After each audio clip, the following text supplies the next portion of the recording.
ચાલો આજે સમજીએ કે પરીક્ષાની ઉત્તરવહી કોઈપણ ભૂલ વગર કેવી રીતે ભરવી. પરીક્ષાનો દિવસ એટલે થોડું ટેન્શન તો હોય જ ખરું ને. પણ જો પહેલું પેજ બરાબર ભરાય તો કોન્ફિડન્સ વધી જાય છે.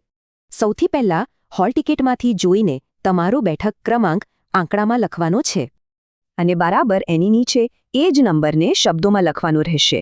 અહીં સારી વાત એ છે કે તમે ગુજરાતી કે અંગ્રેજી ગમે તે ભાષામાં લખી શકો છો. હવે પરીક્ષાર્થીની સહીવાળા ખાનામાં તમારી સહી કરી દો.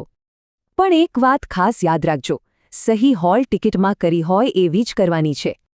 પછી આવે છે કેન્દ્ર નંબર, એ પણ તમને હોલ ટિકિટ પર જ મળી જશે. ચાલો હવે વાત કરીએ વિષયની. જે વિષયનું પેપર હોય તેનું નામ લખી દો. સાથે જ પ્રશ્નપત્ર પર આપેલો 3 આંકડાનો વિષય કોડ પણ લખવાનો છે.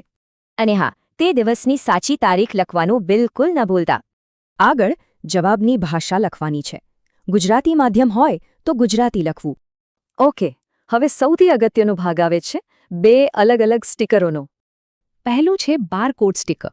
આ તમને તમારા સુપરવાઇઝર આપશે. ચોંટાડતા પહેલાં બધી વિગતો ચેક કરી લેજો અને તેને આડું જ લગાવવાનું છે. હવે પુરવણીની સંખ્યા.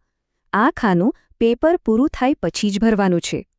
એટલે કે મુખ્ય ઉત્તરવહી વત્તા જેટલી પણ પુરવણી લીધી હોય એનો ટોટલ.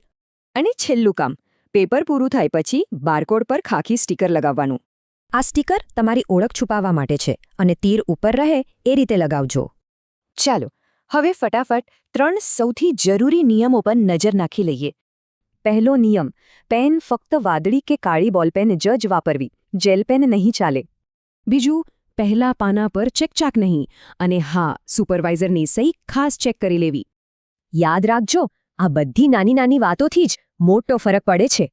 બસ આટલું ધ્યાન રાખશો તો પછી આરામથી પેપર પર ધ્યાન આપી શકશો.